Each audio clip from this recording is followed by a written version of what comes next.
शुरुआत करते हैं चैप्टर 2 की, जिसमें हम सीखेंगे लेसन 1। अमीर लोग पैसे के लिए काम नहीं करते। डैडी, क्या आप मुझे बता सकते हैं कि अमीर कैसे बना जाए? वे सुनते ही मेरे डैडी ने अपना शाम का न्यूज़पेपर नीचे रख दिया। बेटे, तुम अमीर क्यों बनना चाहते हो? क्योंकि आज जिमी की मम्मी अपनी नई महंगी कार में आई और वो लोग पिकनिक पर अपने सी साइड वाले घर पर जा रहे थे। जिमी अपने साथ साथ अपने 3 दोस्तों को ले गया, पर माइक और मुझे नहीं ले गया। उसने हमसे ये कहा कि वो हमें इसलिए नहीं ले जाएगा क्योंकि हम लोग गरीब बच्चे थे। उसने ऐसा कहा? डैडी ने आश्चर्य से पूछा। हाँ, बिल्कुल ऐसा ही कहा, मैंने दर्द भरी आवाज में कहा। डैडी ने अपना सिर हिलाया, नाक तक चश्मे को चढ़ाया और फिर न्यूज़पेपर पढ़ने लगे। मैं उनके जवाब का इंतजार करता रहा। ये 1956 की बात है। तब मैं 9 साल का था। किस्मत की बात थी कि मैं उसी पब्लिक स्कूल में जाता था जिसमें अमीर लोगों के बच्चे पढ़ते थे। हम शुगर प्लांटेशन के एरिया में रहते थे। प्लांटेशन के मैनेजर और उस एरिया के बाकी अमीर लोग जैसे डॉक्टर, बिजनेसमैन और बैंकर अपने बच्चों को 1st क्लास से 6th क्लास तक इसी स्कूल में भेजते थे। 6th क्लास के बाद बच्चों को प्राइवेट स्कूलों में भेजा जाता था। अगर मेरा परिवार सड़क के दूसरी साइड पर रह रहा होता तो मुझे अलग तरह के स्कूल में भेजा जाता, जहां मेरे जैसे परिवारों के बच्चे पढ़ते थे। 6th क्लास के बाद इन बच्चों की तरह मैंने भी पब्लिक इंटरमीडिएट और हाई स्कूल किया होता, क्योंकि उनकी ही तरह मेरे लिए भी प्राइवेट स्कूल में जाना पॉसिबल नहीं था। मेरे डैडी ने आखिर न्यूज़पेपर को रख दिया। मुझे पता था कि वे क्या सोच रहे थे। उन्होंने धीमे से शुरुआत की। अगर तुम अमीर बनना चाहते हो तो तुम्हें पैसे बनाना सीखना चाहिए। मैं पैसे बनाना किस तरह सीख सकता हूं? अपने दिमाग के इस्तेमाल से, उन्होंने मुस्कुराते हुए कहा, जिसका असली मतलब यह था कि बस मैं तुम्हें इतना ही बता सकता हूं, या मैं इसका जवाब नहीं जानता, इसलिए मुझे तंग मत करो। एक पार्टनरशिप हुई। अगली सुबह मैंने अपने सबसे अच्छे दोस्त माइक को अपने डैडी की बातें बताई। जहां तक मुझे याद है, उस स्कूल में माइक और मैं 2 ही गरीब बच्चे थे। माइक भी मेरी ही तरह का था, क्योंकि वो भी किस्मत की वजह से ही उस स्कूल में था। ऐसा लगता था जैसे किसी ने कस्बे में स्कूलों की सरहदें तय कर दी थीं, और इसी कारण हम लोग अमीर बच्चों के स्कूल में पढ़ रहे थे। सच कहा जाए तो हम लोग गरीब नहीं थे, पर हमें ऐसा लगता था, क्योंकि बाकी सभी बच्चों के पास नए बेसबॉल ग्लव्स, नई साइकिल और हर चीज होती थी, और हर चीज नई होती थी, और हमारे पास सब पुरानी। मम्मी और डैडी ने हमें जरूरत की सभी चीजें दी थी, जैसे खाना, घर, कपड़े, लेकिन इससे ज्यादा कुछ नहीं। मेरे डैडी कहा करते थे कि अगर तुम्हें कोई चीज चाहिए तो उसके लिए काम करो। हमें बहुत सी चीजें चाहिए थी, लेकिन 9 साल के बच्चों के करने के लिए ज्यादा काम मौजूद नहीं थे। माइक ने पूछा, तो पैसा कमाने के लिए हमें क्या करना चाहिए? मैं नहीं जानता, मैंने कहा, लेकिन क्या तुम इस काम में मेरे पार्टनर बनना चाहोगे? वो राजी हो गया, और उस शनिवार की सुबह माइक मेरा पहला बिजनेस पार्टनर बन गया। हम दोनों पूरी सुबह यही सोचते रहे कि पैसा किस तरह कमाया जाए। कभी कभार हम उन बेफिक्र बच्चों के बारे में बात करते रहे जो जिमी के सी साइड वाले घर पर मजे कर रहे होंगे। इससे थोड़ी चोट पहुंचती थी, पर यह चोट अच्छी थी, क्योंकि इसने हमें यह सोचने के लिए मोटिवेट किया कि पैसा कैसे कमाया जाए। और आखिरकार उस दोपहर को हमारे दिमाग में बिजली कौंध गई। ये एक ऐसा आइडिया था जो माइक ने किसी साइंस की किताब में पढ़ा था। एक्साइटेड होकर हमने अपने हाथ मिलाए, क्योंकि हमारे पास अब एक बिजनेस था। अगले कुछ हफ्तों तक मैं और माइक आसपास के इलाकों में भाग दौड़ करते रहे। हम दरवाजों पर दस्तक देते थे और पड़ोसियों से कहते थे कि वे अपने इस्तेमाल किए हुए टूथपेस्ट ट्यूब हमारे लिए रख लें। हैरत से हमें देखते हुए ज्यादातर लोगों ने मुस्कुराकर हमारी बात मान ली। कुछ ने हमसे पूछा कि हमें टूथपेस्ट ट्यूब क्यों चाहिए। इसके जवाब में हमने कहा कि हम आपको ये नहीं बता सकते, ये एक बिजनेस सीक्रेट है। हफ्ते गुजरते गए और मेरी माँ बहुत दुखी हो गई। अपने रॉ मटेरियल को इकट्ठा करने के लिए हमने जो जगह चुनी थी वो उनकी वॉशिंग मशीन के ठीक पास में थी, एक ब्राउन कार्डबोर्ड के डिब्बे में जिसमें कभी केचप की बोतलें रखी रहती थीं। आज वहां पर हमारी और पड़ोसियों के टूथपेस्ट की इस्तेमाल की हुई ट्यूब्स पड़ी थी। आखिर एक दिन मां के सब्र का बांध टूट गया। पड़ोसियों के मुड़े तुड़े और इस्तेमाल किए हुए टूथपेस्ट ट्यूब्स को देखते देखते वो ऊब गई थी। उन्होंने पूछा, तुम लोग क्या कर रहे हो? और मैं ये नहीं सुनना चाहती कि एक बिजनेस सीक्रेट है। इस कचरे को साफ कर दो या मैं इसे उठाकर बाहर फेंक देती हूं। माइक और मैंने उनके हाथ पैर जोड़े और उन्हें यह बताया कि जल्दी ही हमारा काफी रॉ मटेरियल जमा हो जाएगा और फिर हम प्रोडक्शन शुरू कर देंगे। हमने उन्हें बताया कि हम कुछ पड़ोसियों का इंतजार कर रहे थे ताकि वे अपने टूथपेस्ट के ट्यूब खत्म कर लें। मां ने हमें 1 हफ्ते की मोहलत और दे दी। प्रोडक्शन शुरू होने की तारीख करीब आ गई थी। प्रेशर बढ़ चुका था। हमारे वेयरहाउस के मालिक यानी मेरी मां ने हमारी पहली पार्टनरशिप कंपनी को जगह खाली करने का नोटिस थमा दिया था। अब माइक का काम यह था कि वो पड़ोसियों को अपने टूथपेस्ट जल्दी खत्म करने के लिए कहे और साथ में यह भी कह दे कि दांत के डॉक्टर्स ने कहा है कि दिन में कई बार ब्रश करना चाहिए। मैं प्रोडक्शन के प्रोसेस को ठीक ठाक करने में जुट गया। एक दिन मेरे डैडी अपने एक दोस्त के साथ कार में बैठकर जब घर आए तो वो शॉक्ड हो गए जब उन्होंने वहां 9 साल के 2 बच्चों को प्रोडक्शन प्रोसेस में पूरे स्पीड से जुटे हुए देखा। हर जगह बारीक सफेद पाउडर बिखरा हुआ था।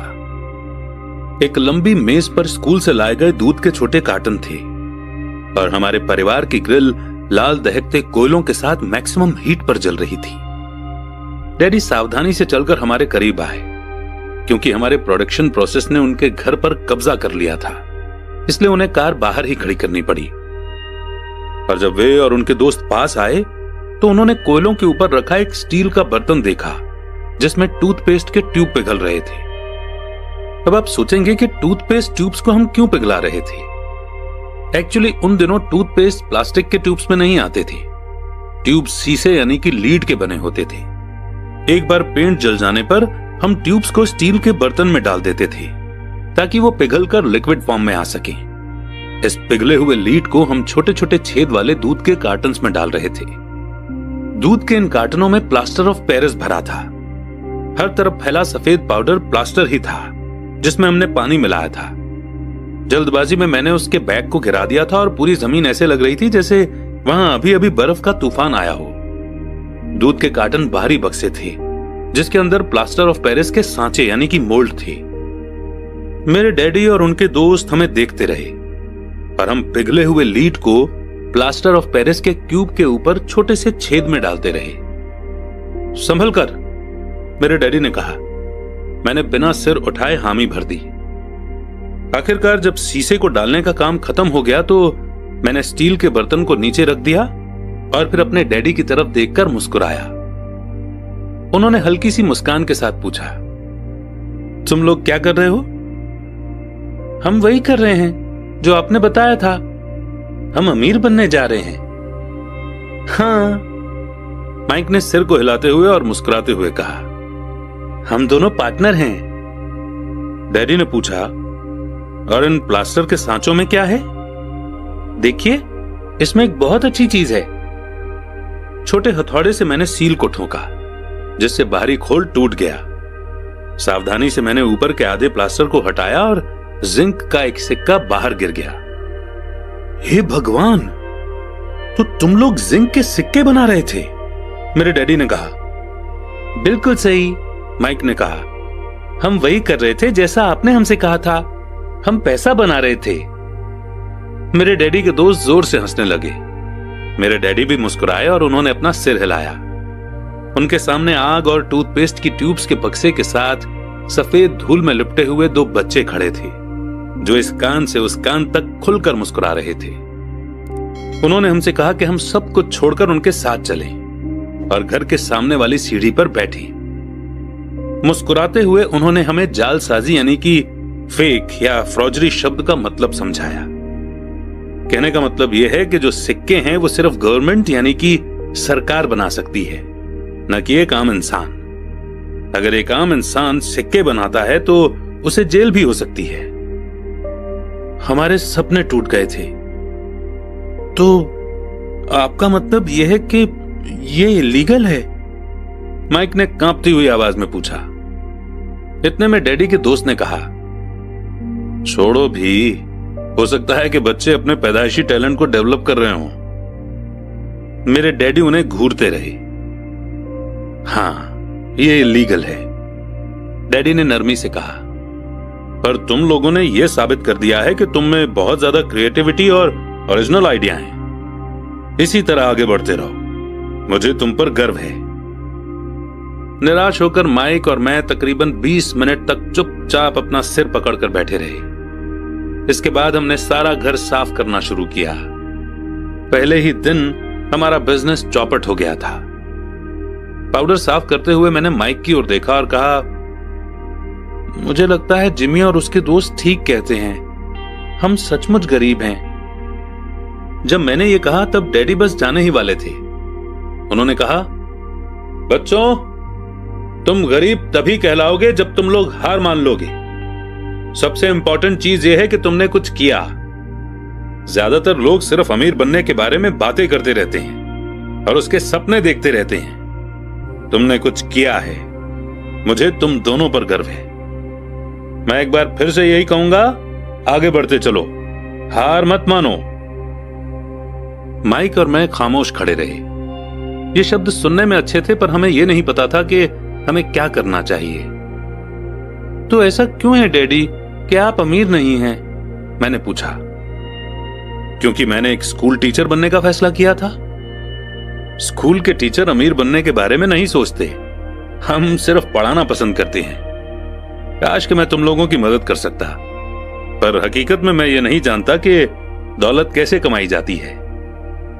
माइक और मैं पलटे और अपने सफाई अभियान में जुट गए। डैडी ने कहा, हां, अगर तुम लोग ये सीखना ही चाहते हो कि अमीर कैसे बना जाता है तो मुझसे मत पूछो। माइक, तुम अपने डैडी से ये सवाल पूछो। मेरे डैडी? माइक ने हैरानी से कहा।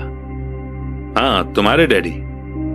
मेरे डैडी ने मुस्कुराकर कहा, तुम्हारे डैडी और मेरा बैंकर एक ही है और वो तुम्हारे डैडी की बहुत तारीफ करता है। उसने मुझे कई बार यह बताया है कि पैसा बनाने में तुम्हारे डैडी का कोई जवाब नहीं। मेरे डैडी? माइक ने एक बार फिर से हैरानी से पूछा। फिर ऐसा क्यों है कि स्कूल के अमीर बच्चों की तरह हमारे पास शानदार कार और आलीशान बंगला नहीं है? शानदार कार और आलीशान बंगले के होने का मतलब यह नहीं होता कि आप पक्के रूप से अमीर हैं या आप पैसा बनाने की कला जानते हैं। डैडी ने जवाब दिया, जिमी के डैडी शुगर प्लांटेशन में काम करते हैं। उनमें और मुझ में ज्यादा फर्क नहीं है। वे एक कंपनी के लिए काम करते हैं और मैं गवर्नमेंट के लिए। कंपनी उन्हें कार खरीद कर दे देती है। इस समय चीनी की कंपनियां फाइनेंशियल प्रॉब्लम्स में फंसी हुई हैं और जिमी के डैडी के पास जल्दी ही कुछ नहीं बचेगा। तुम्हारे डैडी अलग हैं माइक। ऐसा लगता है कि वे एक एम्पायर बनाने जा रहे हैं और मेरा अंदाज है कि कुछ ही सालों में वे बहुत अमीर बन जाएंगे। ये सुनकर माइक और मैं एक बार फिर से एक्साइटेड हो गए। नए जोश से हमने अपने डूबे हुए बिजनेस के कचरे को साफ करना शुरू कर दिया। जब हम सफाई कर रहे थे तो हमने यह भी प्लान बना लिया कि कब और कैसे माइक के डैडी से बात की जाए। प्रॉब्लम यह थी कि माइक के डैडी बहुत ज्यादा काम करते थे और देर रात तक घर नहीं लौटते थे। माइक के डैडी के पास कई वेयरहाउस, कंस्ट्रक्शन कंपनी, स्टोर्स की चेन और 3 रेस्टोरेंट्स थे। रेस्टोरेंट्स के कारण ही उन्हें घर लौटने में देर हो जाती थी।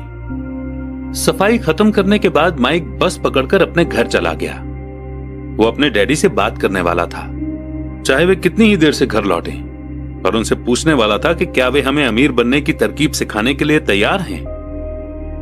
माइक ने मुझसे वादा किया कि जैसे ही वो अपने डैडी से बात कर लेगा वो मुझे फोन करेगा, चाहे कितनी ही देर क्यों ना हो जाए। फोन रात को 8:30 बजे आया। ओके, अगले शनिवार, मैंने कहा और फोन रख दिया। माइक के डैडी माइक और मुझसे मिलने के लिए तैयार हो गए थे। शनिवार की सुबह 7:30 बजे मैंने शहर के दूसरे हिस्से में जाने के लिए बस पकड़ी और सबक शुरू हुए। मैं तुम्हें 1 घंटे के 10 सेंट दूंगा।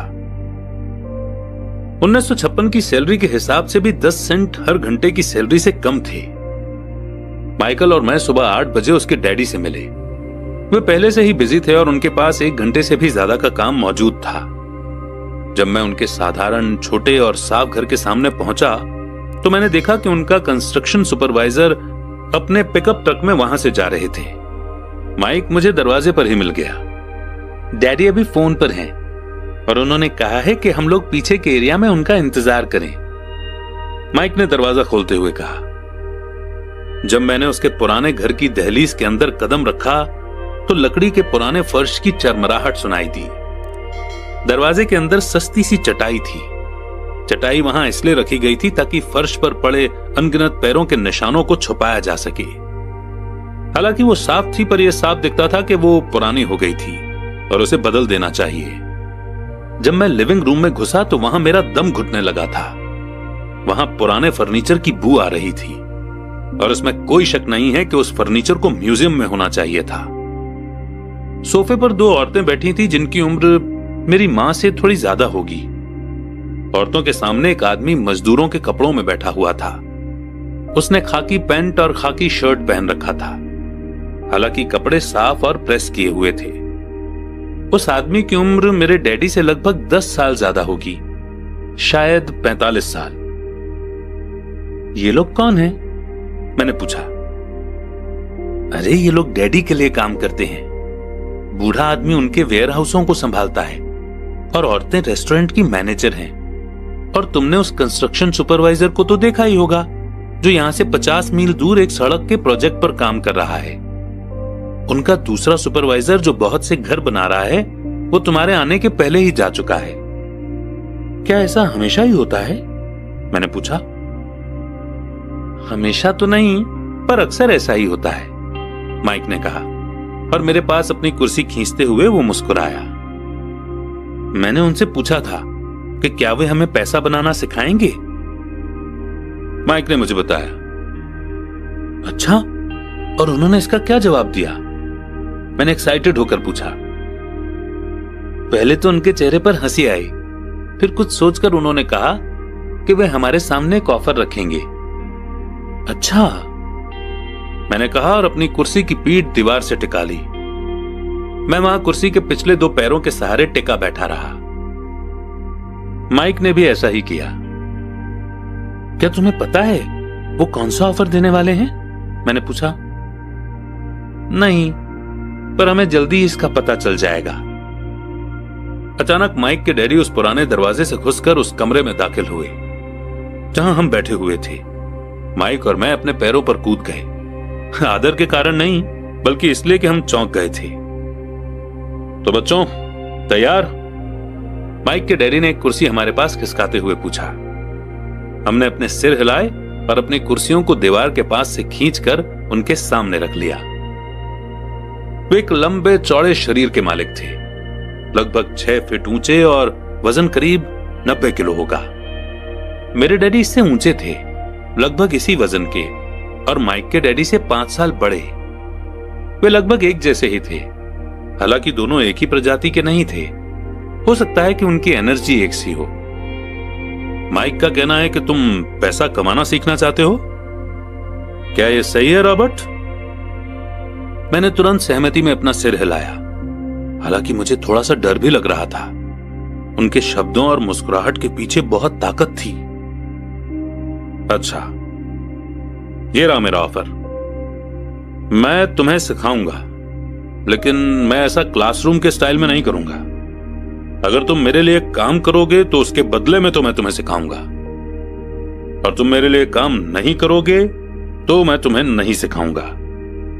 अगर तुम काम करते हो तो मैं तुम्हें ज्यादा तेजी से सिखा सकता हूं, और अगर तुम सिर्फ बैठकर मेरी बातें सुनते हो जैसा कि तुम लोग स्कूल में करते हो तो इससे मेरा समय बर्बाद होगा। ये मेरा ऑफर है, इसे या तो मान लो या फिर वापस लौट जाओ। क्या मैं पहले आपसे एक सवाल कर सकता हूं? मैंने पूछा। नहीं, इसे या तो मान लो या फिर वापस लौट जाओ। मेरे पास बर्बाद करने के लिए फालतू समय नहीं है। अभी ढेर सारा काम पड़ा हुआ है। अगर तुम में तुरंत फैसला करने की क्षमता नहीं है तो तुम कभी पैसे कमाना नहीं सीख पाओगे।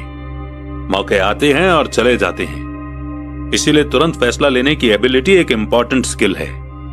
तुमने जैसा चाहा था वैसा एक मौका तुम्हारे सामने मौजूद है।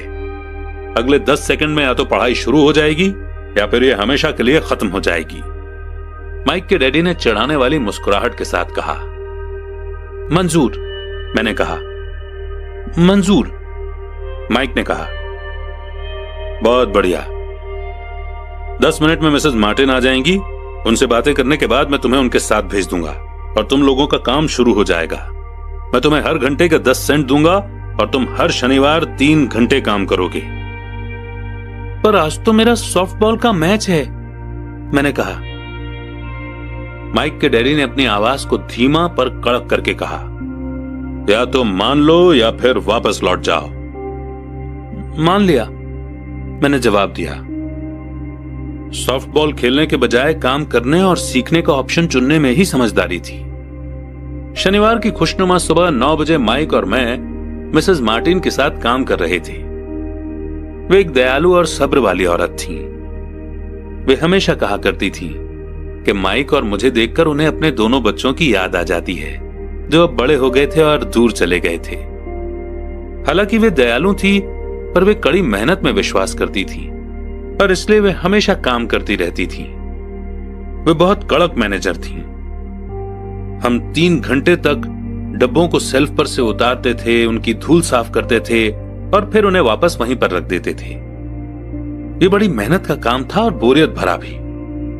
माइक के डैडी को मैं अपना अमीर डैडी कहता हूं। उनके पास इस तरह के 9 सुपरमार्केट थे जहां पार्किंग के लिए बहुत सी जगह थी।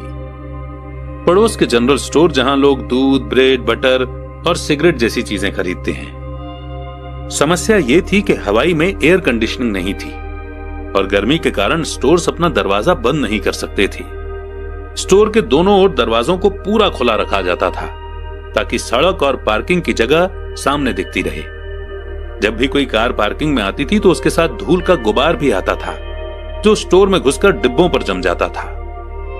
इसीलिए हम लोगों की नौकरी तभी तक चलती जब तक कि एयर कंडीशनिंग नहीं हो जाती, क्योंकि उसके बाद दुकान के डिब्बों में धूल नहीं जमती और ना ही हमें उन्हें साफ करने के लिए नौकरी पर रखा जा सकता था। 3 हफ्तों तक माइक और मैं मिसेस मार्टिन के पास जाकर 3 घंटे तक काम करते रहे। दोपहर तक हमारा काम खत्म हो जाता था और वो हम में से हर एक के हाथ में 3 छोटे सिक्के डाल देती थी। उस समय 50 के दशक में भी 9 साल की उम्र में 30 सेंट कमाने में कोई खास खुशी नहीं होती थी। तब कॉमिक्स की कीमत 10 सेंट हुआ करती थी। इसीलिए मैं अपनी कमाई को कॉमिक्स पर खर्च कर देता था और घर लौट जाता था। चौथे हफ्ते के बुधवार तक मैंने काम छोड़ने का मन बना लिया था। मैं सिर्फ इसलिए काम करने को तैयार हुआ था क्योंकि मैं माइक के डैडी से पैसा कमाना सीखना चाहता था। इसलिए मैं 10 सेंट हर घंटे की गुलामी कर रहा था। और सबसे बड़ी बात तो यह थी कि उस पहले शनिवार के बाद से मैंने माइक के डैडी को देखा तक नहीं था। मैं काम छोड़ रहा हूं, मैंने लंच के समय माइक से कहा। स्कूल लंच बड़ा निराशा से भरा हुआ था। स्कूल भी बोरिंग था और अब तो मेरे पास शनिवार भी नहीं थे जिनका मैं इंतजार कर सकूं। पर 30 सेंट के कारण मुझे धक्का पहुंचा था। इस बार माइक मुस्कुराया। तुम किस बात पर हंस रहे हो? मैंने गुस्से और चिढ़ते हुए पूछा।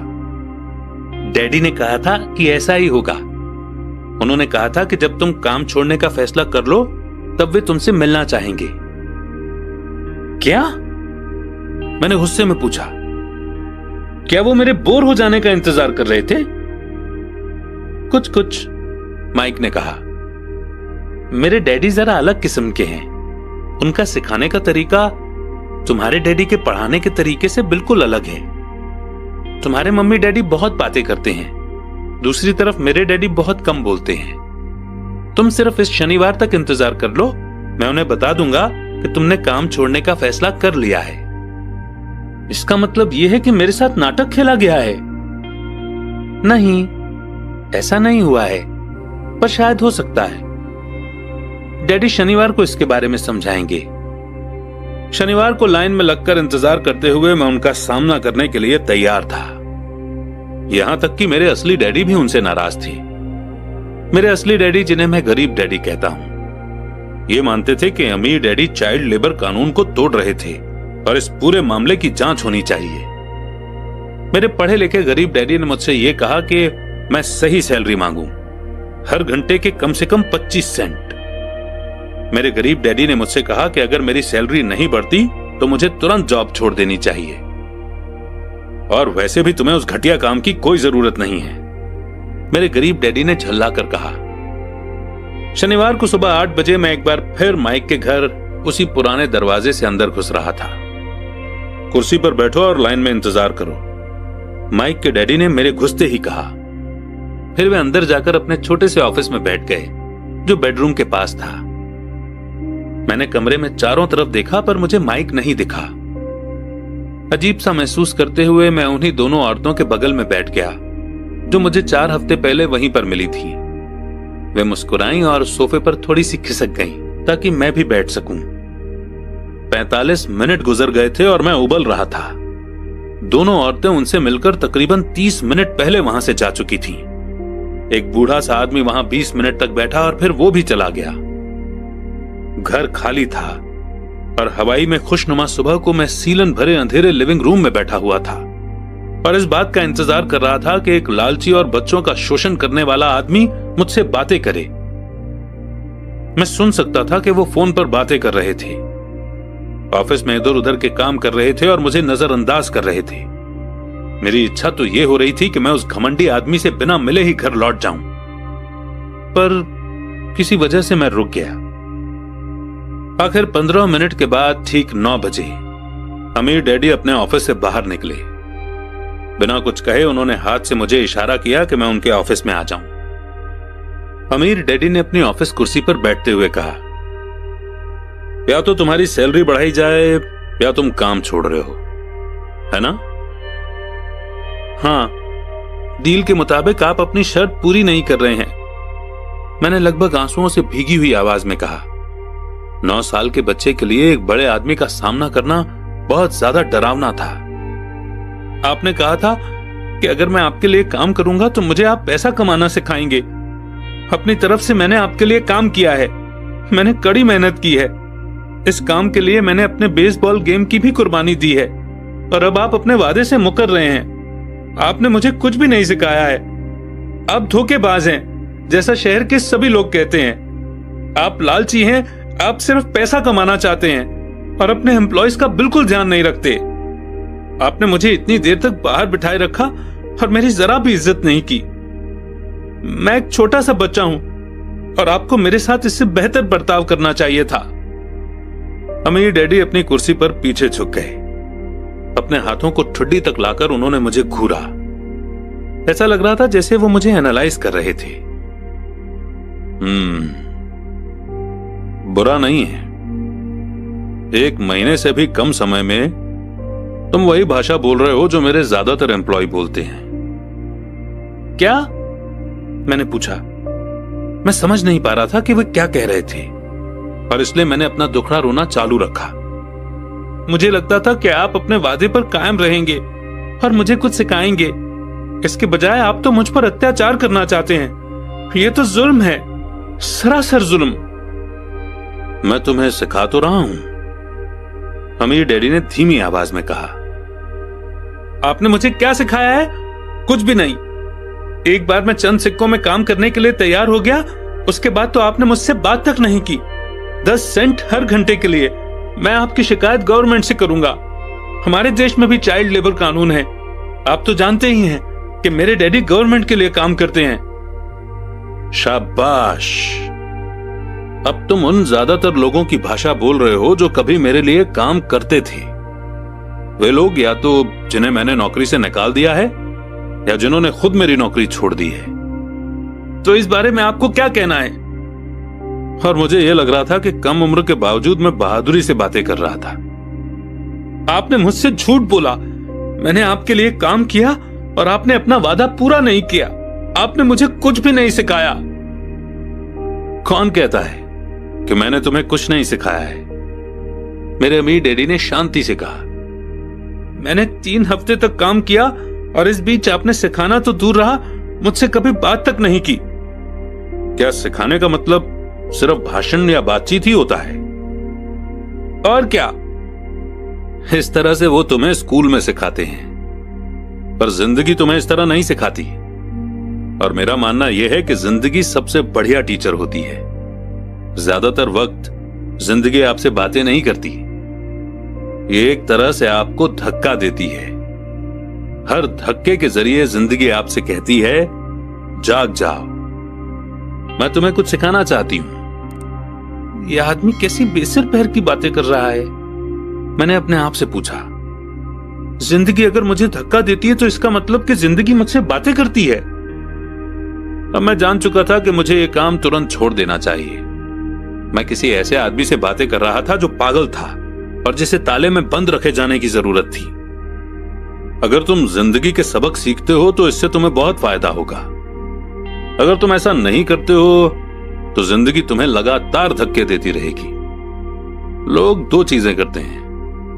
कुछ लोग जिंदगी के धक्कों को सहन करते चले जाते हैं, बाकी लोग गुस्सा हो जाते हैं। वो बाकी लोगों से गुस्सा होने लगते हैं, जैसे कि अपने बॉस से, अपने काम से, अपनी पत्नी या पति से। वो ये नहीं जानते कि जिंदगी उन्हें धक्का दे रही है। मैं नहीं जानता था कि वो किस बारे में बात कर रहे थे। जिंदगी हम सबको धक्के मारती है। कुछ लोग हार मान लेते हैं, बाकी के लोग लड़ते हैं। कुछ लोग सबक सीख लेते हैं और आगे बढ़ जाते हैं। वे जिंदगी के धक्कों का स्वागत करते हैं। इन गिने चुने लोगों के लिए इसका मतलब यह होता है कि उन्हें कुछ नया सीखना चाहिए। वे सीखते हैं और आगे बढ़ जाते हैं। ज्यादातर लोग छोड़ देते हैं और कुछ लोग तुम्हारी तरह लड़ते भी हैं। अमीर डैडी खड़े हो गए और उन्होंने टूटी फूटी खिड़की को बंद कर दिया। अगर तुम ये सबक सीख लेते हो तो तुम एक समझदार, अमीर और सुखी नौजवान बन सकते हो।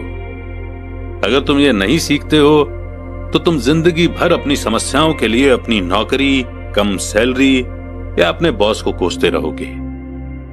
तुम हमेशा ऐसे बड़े मौकों की उम्मीद करते रहोगे जो आए और तुम्हारी फाइनेंशियल प्रॉब्लम को सुलझा दें। अमीर डैडी ने मेरी तरफ देखा कि क्या मैं अब भी उनकी बात सुन रहा हूं। उनकी आंखें मेरी आंखों से मिली। हम एक दूसरे की तरफ देखते रहे और हमारी आंखों के बीच बातचीत की धाराएं बहने लगी। आखिर जब मैं उनकी बात का मतलब समझ गया तो मैंने अपनी नजरें झुका ली। मैं जान गया था कि वे सही थे। मैं उन्हें दोषी ठहरा रहा था, जबकि सीखने की जिद मेरी ही थी। मैं फालतू में ही लड़ रहा था।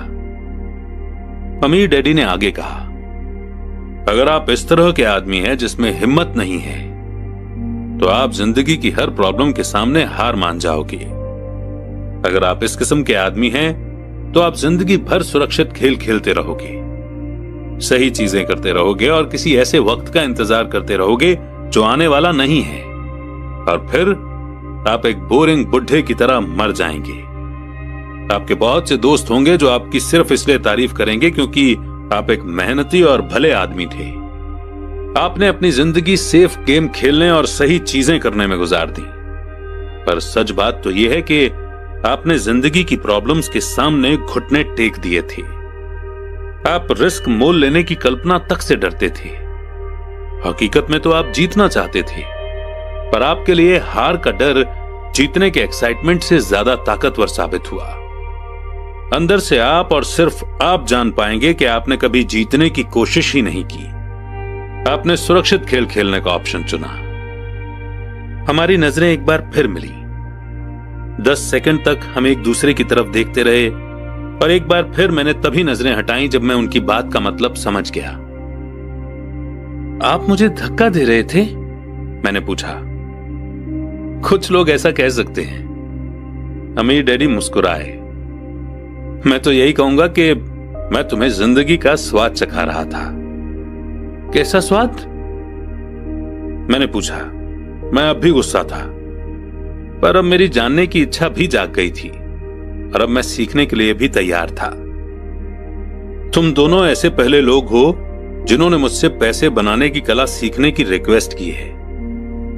मेरे पास 150 से भी ज्यादा एम्प्लॉइज हैं, पर उनमें से एक ने भी मुझसे पैसा कमाने की कला के बारे में कभी नहीं पूछा।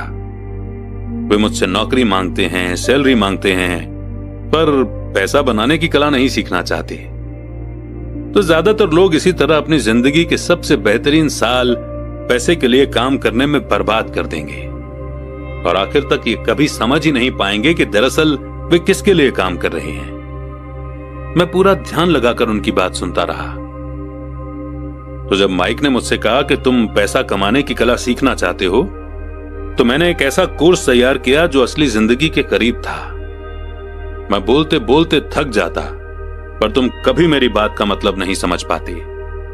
इसीलिए मैंने फैसला किया कि तुम्हें जिंदगी के थपेड़ों का स्वाद चखा दिया जाए, ताकि तुम मेरी बात सुन भी सको और समझ भी सको। इसी कारण मैंने तुम्हें 1 घंटे के 10 सेंट दिए थे। तो 10 सेंट हर घंटे काम करने के बाद मैंने क्या सबक सीखा? यही कि आप घटिया हैं और अपने एम्प्लॉयज का शोषण करते हैं। अमीर डैडी अपनी कुर्सी पर पीछे की तरफ झुकते हुए जोर से हंसने लगे। जब उनकी हंसी बंद हुई तो उन्होंने कहा, अच्छा होगा अगर तुम अपने सोचने का नजरिया बदल लो। मुझे समस्या मत मानो, मुझे दोष देना छोड़ दो। अगर तुम सोचते हो कि तुम्हारी समस्या मैं हूं, तो तुम्हें मुझे बदलना होगा। इसके बजाय अगर तुम्हें यह लगता है कि तुम्हारी समस्या तुम खुद हो, तो तुम खुद को बदल सकते हो, सीख सकते हो और ज्यादा समझदार बन सकते हो। ज्यादातर लोग चाहते हैं कि दुनिया का हर आदमी बदल जाए, बस हम खुद ही ना बदलें। मैं तुम्हें यह बता दूं कि किसी दूसरे को बदलने से ज्यादा आसान यह है कि हम खुद को बदल लें।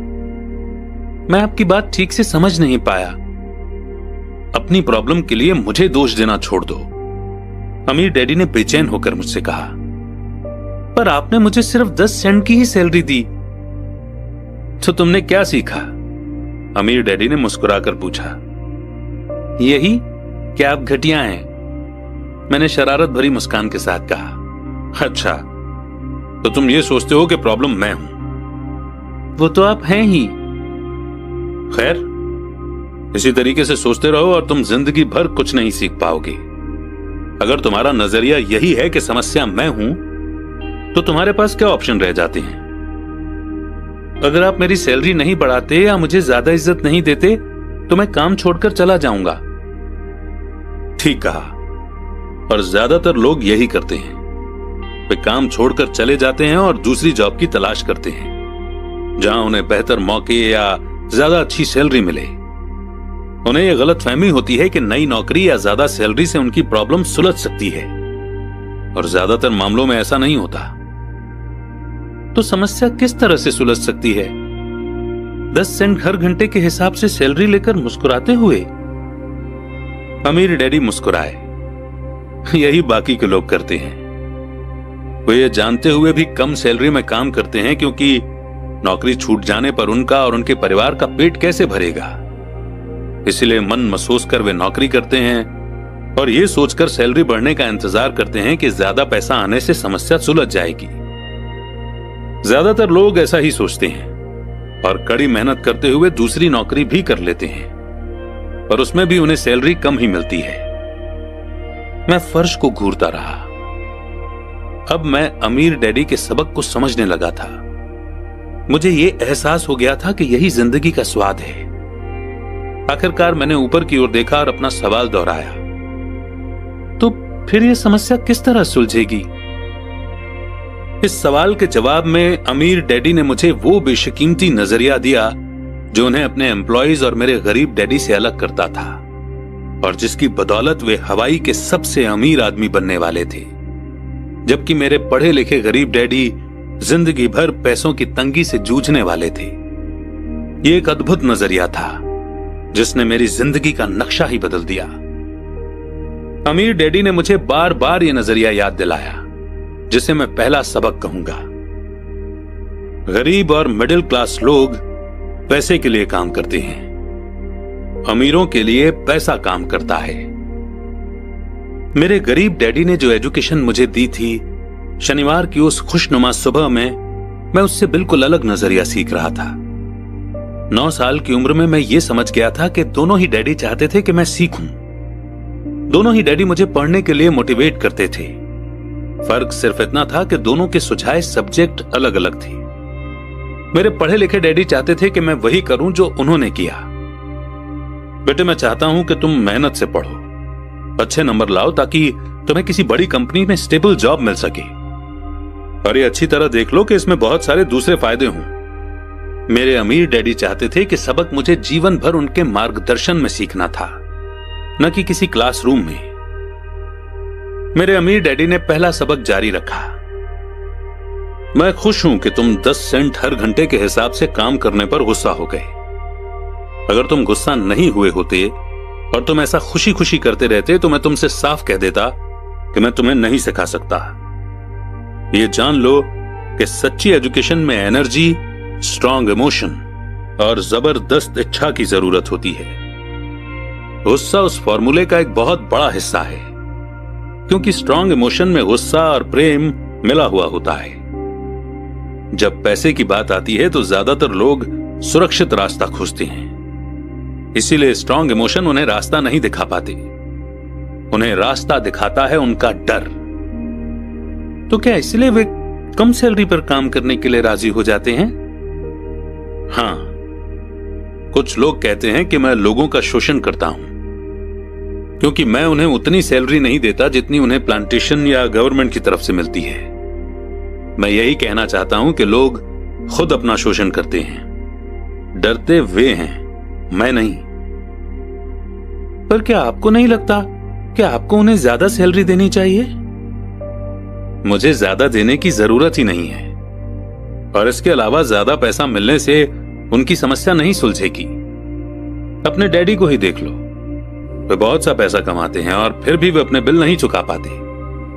दुनिया में ऐसे बहुत से लोग हैं जिन्हें अगर ज्यादा पैसा मिल जाए तो वे ज्यादा कर्ज में डूब जाएंगे। तो इसी कारण आपने मुझे 10 सेंट हर घंटे की सैलरी दी, मैंने मुस्कुराते हुए कहा। यह सबक का हिस्सा था। बिल्कुल सही। देखो, तुम्हारे डैडी स्कूल गए और उन्होंने बहुत बढ़िया एजुकेशन इसलिए हासिल की ताकि उन्हें अच्छी सैलरी वाला जॉब मिल सके, जो उन्हें मिल गई। पर आज भी उनके पास पैसे की तंगी है।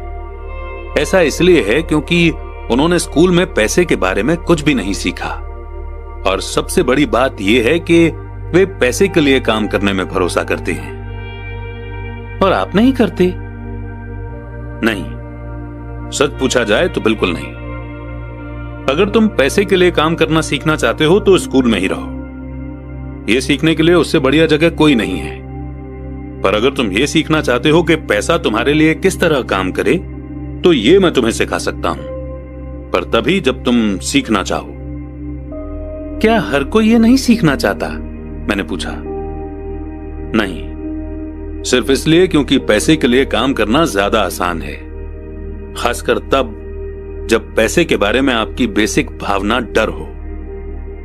मैं समझ नहीं पाया, मैंने त्योरियां चढ़ाकर कहा। उसकी चिंता फिलहाल मत करो। अभी इतना ही समझ लो कि डर के कारण ही ज्यादातर लोग अपनी जॉब कर रहे हैं। अपने बिल ना चुका पाने का डर, जॉब से निकाल दिए जाने का डर, खुद के पास काफी पैसा न होने का डर, एक बार फिर से शुरू करने का डर। यह किसी बिजनेस को सीखने और पैसे के लिए काम करने की कीमत है। ज्यादातर लोग पैसे के गुलाम बन जाते हैं और फिर वे अपने बॉस पर अपनी भड़ास निकालते हैं। तो आपकी नजर में पैसे से अपने लिए काम करवाना एक बिल्कुल अलग मुद्दा है। बिल्कुल, अमीर डैडी ने जवाब दिया, बिल्कुल। शनिवार की उस खुशनुमा सुबह हवाई में हम लोग चुपचाप बैठे रहे। मेरे दोस्त उस समय लिटिल लीग बेसबॉल गेम शुरू कर ही रहे होंगे, पर किसी वजह से मैं खुश था कि मैंने 10 सेंट हर घंटे के हिसाब से काम करने का फैसला किया था। मुझे लगा था कि मैं कुछ ऐसा सीखने जा रहा था जो मेरे दोस्त स्कूल में कभी नहीं सीख पाएंगे। सीखने के लिए तैयार? अमीर डैडी ने पूछा। बिल्कुल, मैंने दांत निकाल कर कहा। मैंने अपना वादा निभाया है। मैंने तुम्हें दूर बैठे बैठे भी सिखाया है।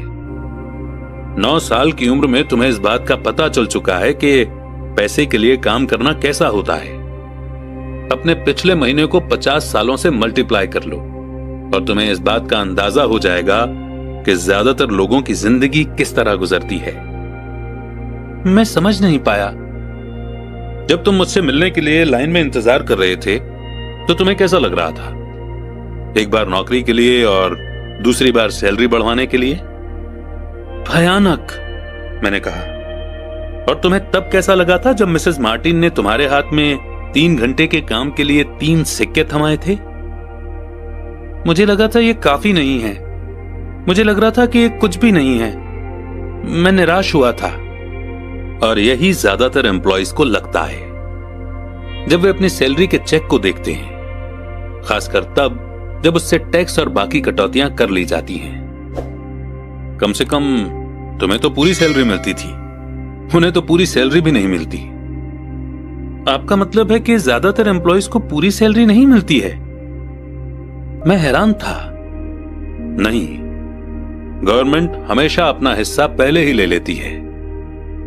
गवर्नमेंट ऐसा कैसे करती है? मैंने पूछा। टैक्स। जब आप कमाते हैं तो आप पर टैक्स लगता है, जब आप खर्च करते हैं तो आप पर टैक्स लगता है, जब आप बचाते हैं तो आप पर टैक्स लगता है, और जब आप मर जाते हैं तो भी आप पर टैक्स लगता है। लोग गवर्नमेंट को ऐसा क्यों करने देते हैं? अमीर लोग ऐसा नहीं करने देते, अमीर डैडी ने मुस्कुराकर कहा, पर गरीब और मिडिल क्लास लोग ऐसा करने देते हैं।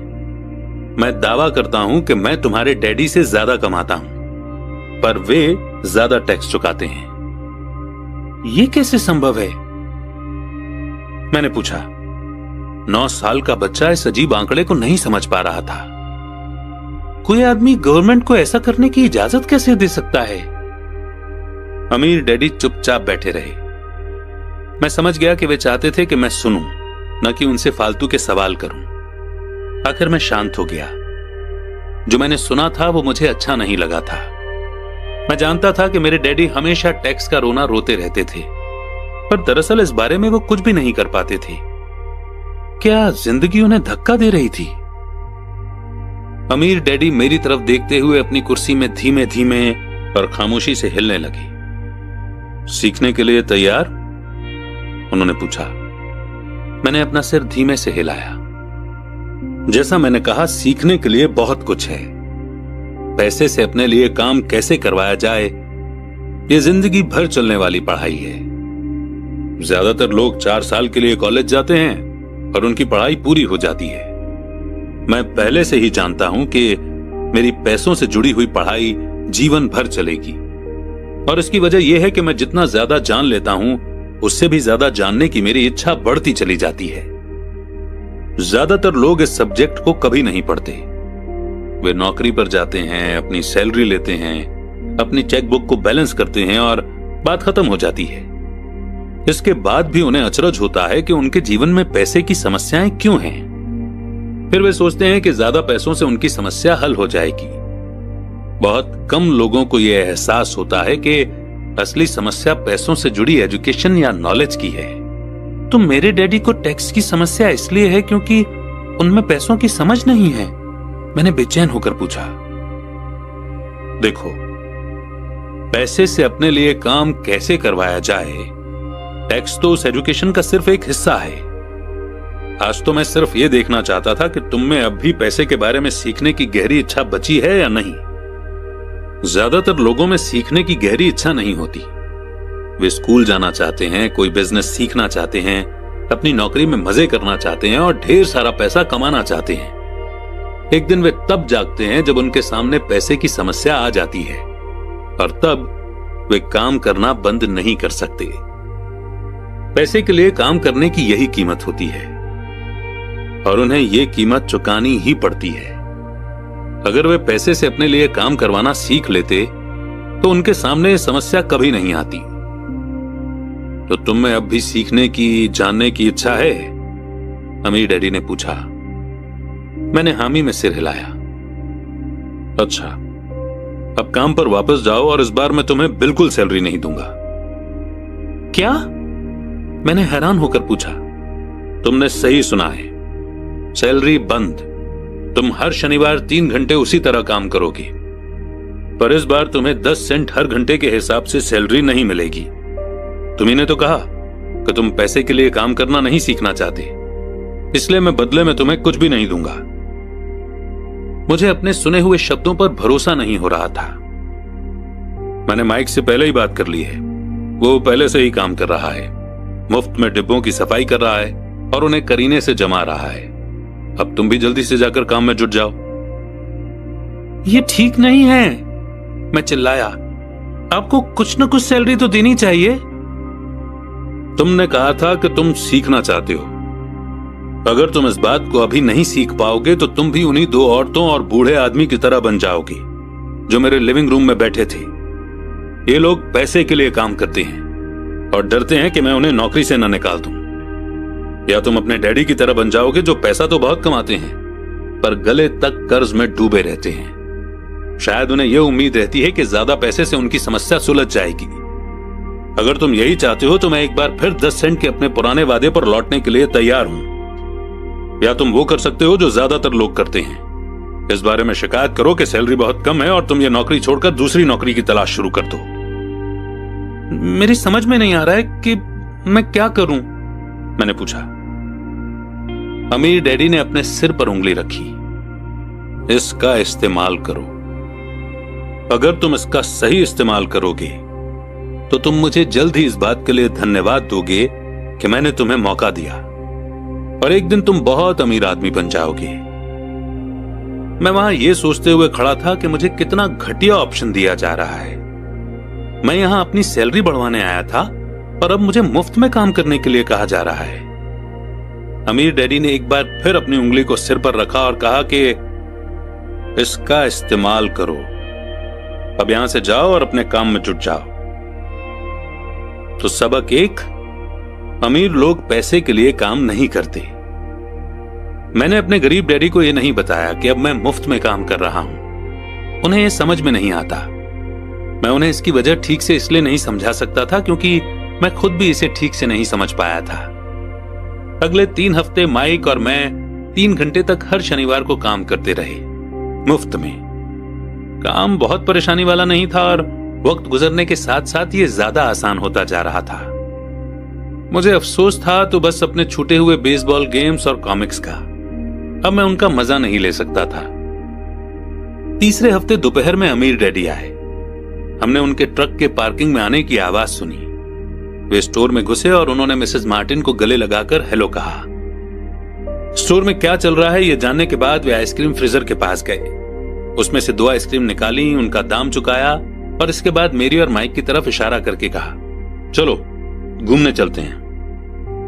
हम सड़क के पार गए, कुछ कारों को चकमा दिया और एक बड़े घास के मैदान में टहलने लगे जहां कुछ बड़े लोग सॉफ्ट बॉल खेल रहे थे।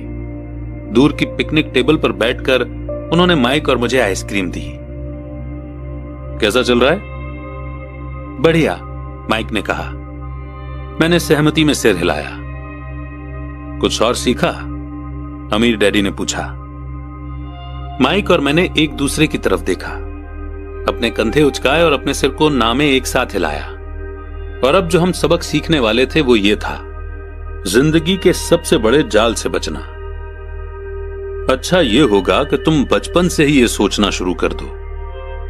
तुम अब जिंदगी के सबसे बड़े सबक को देख रहे हो।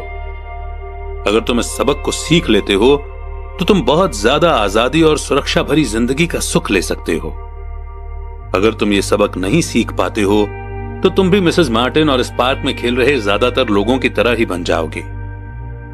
वे बहुत ज्यादा मेहनत करते हैं पर उसके बदले में उन्हें बहुत कम पैसे मिलते हैं। वे नौकरी की सुरक्षा के मोह में फंसे रहते हैं। हर साल मिलने वाली 3 हफ्ते की छुट्टियों और 45 साल तक काम करते रहने के बाद मिलने वाली थोड़ी सी पेंशन का सपना देखते रहते हैं। अगर इस तरह की जिंदगी जीने में तुम्हें सुख मिलता है तो मैं तुम्हारी सैलरी बढ़ाकर 25 सेंट हर घंटा कर सकता हूं। पर ये लोग अच्छे लोग हैं और मेहनती भी हैं, फिर आप उनका मजाक क्यों उड़ा रहे हैं? मैंने पूछा। अमीर डैडी के चेहरे पर मुस्कान आ गई। मिसेस मार्टिन मेरे लिए मेरी मां जैसी हैं। मैं इतना कठोर नहीं हो सकता कि उनका मजाक उड़ाऊं। ये कठोर लगता जरूर है क्योंकि मैं तुम दोनों के सामने सिचुएशन साफ करना चाहता हूं, और वो भी आसान शब्दों में। मैं तुम्हारे नजरिए को बड़ा करना चाहता हूं ताकि तुम कुछ आगे भी देख सको, दूर तक देख सको। ज्यादातर लोगों को आगे देखने का फायदा कई बार सिर्फ इसलिए नहीं मिलता क्योंकि उनके देखने का दायरा बहुत छोटा होता है। ज्यादातर लोग जिस जाल में फंसे हुए हैं वे उसे देख ही नहीं पाते। माइक और मैं वहां पर सोचते हुए बैठे रहे क्योंकि हम उनकी बातों का मतलब पूरी तरह से नहीं समझ सके थे। उनकी बातें सुनने में कठोर और कड़वी लग रही थी, पर हम ये भी जानते थे कि वे हमें कुछ सिखाने की काफी कोशिश कर रहे थे। मुस्कुराहट के साथ अमीर डैडी ने कहा, क्या 25 सेंट हर घंटे का ऑफर अच्छा नहीं लगा? क्या इससे दिल की धड़कन तेज नहीं हुई? मैंने अपना सिर ना में हिलाया, जबकि असल में ऐसा ही हुआ था। 1 घंटे काम के बदले 25 सेंट मेरे हिसाब से बहुत बढ़िया सौदा था। अच्छा, मैं तुम्हें 1 घंटे के $1 दूंगा, अमीर डैडी ने शरारत भरी मुस्कान के साथ कहा। अब मेरा दिल तूफान मेल की तरह दौड़ रहा था। मेरा दिमाग चीख चीख कर कह रहा था कि इनकी बात मान लो, मान लो। मुझे अपने कानों पर भरोसा नहीं हो रहा था, पर फिर भी मैं चुप रहा। अच्छा, $2 हर घंटे के? मुझे ऐसा लगा जैसे मेरे छोटे से 9 साल के पुराने दिमाग में किसी ने बम फोड़ दिया हो। 1956 में $2 हर घंटे की कमाई मुझे दुनिया का सबसे अमीर बच्चा बना देती। मैं इतना सारा पैसा कमाने की कल्पना भी नहीं कर सकता था। मैं हां कहना चाहता था, मैं सौदा पक्का करना चाहता था। मुझे नई साइकिल दिख रही थी, नए बेसबॉल के ग्लव्स दिख रहे थे। मेरे पास कड़क नोट देखकर मेरे दोस्तों की जलन और तारीफ भी मुझे साफ दिख रही थी। सबसे बड़ी बात तो यह थी कि जिम्मी और उसके अमीर दोस्त मुझे फिर कभी गरीब नहीं कह सकते थे। पर किसी वजह से मैं खामोश खड़ा रहा। हो सकता है कि मेरे दिमाग में गर्मी बढ़ जाने से उसका फ्यूज उड़ गया हो, पर मन ही मन मैं $2 हर घंटे का ऑफर मानने के लिए बेताब था। आइसक्रीम पिघल चुकी थी और मेरे हाथ पर बह रही थी। आइसक्रीम की डंडी खाली थी और इसके नीचे वेनिला और चॉकलेट के टुकड़े थे जिसके मजे चींटियां ले रही थी। अमीर डैडी हम दोनों बच्चों को देख रहे थे जो आंखें फाड़कर और खाली दिमाग से उन्हें घूर रहे थे। उन्हें मालूम था कि वे हमारा टेस्ट ले रहे हैं और वे ये भी जानते थे कि हमारे दिल का एक कोना उस ऑफर को मानने के लिए बेताब हो रहा होगा। वो जानते थे कि हर इंसान की आत्मा का एक हिस्सा कमजोर और जरूरतमंद होता है जिसे खरीदा जा सकता है, और वो ये भी जानते थे कि हर इंसान की आत्मा का एक हिस्सा मजबूत और पक्के इरादों वाला होता है जिसे कभी नहीं खरीदा जा सकता। असली सवाल यह था कि इनमें से कौन सा हिस्सा ज्यादा ताकतवर है। उन्होंने अपनी जिंदगी में हजारों लोगों की परीक्षा ली थी। जब वे नौकरी मांगने के लिए आए लोगों का इंटरव्यू लेते थे तो वे हर बार आत्माओं की परीक्षा लेते थे। अच्छा, $5 हर घंटे? अचानक मेरे अंदर शांति छा गई। कुछ था जो बदल गया था।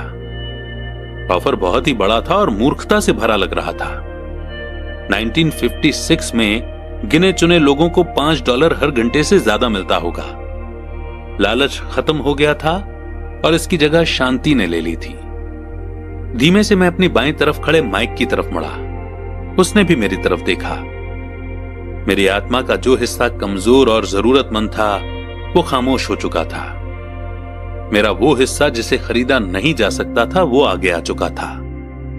मेरे दिमाग और आत्मा में पैसे को लेकर हुई इस जंग में शांति और विश्वास जीत चुके थे। मैं जानता था कि माइक भी उसी बिंदु पर पहुंच चुका होगा।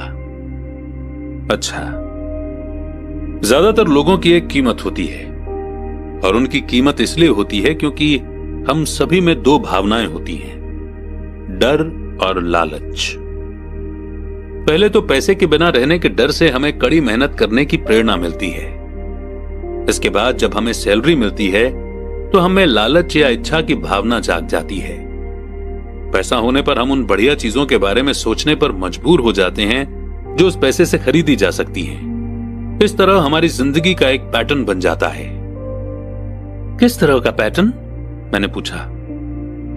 सुबह जागने, काम पर जाने, खर्च करने, सुबह जागने, काम पर जाने, खर्च करने।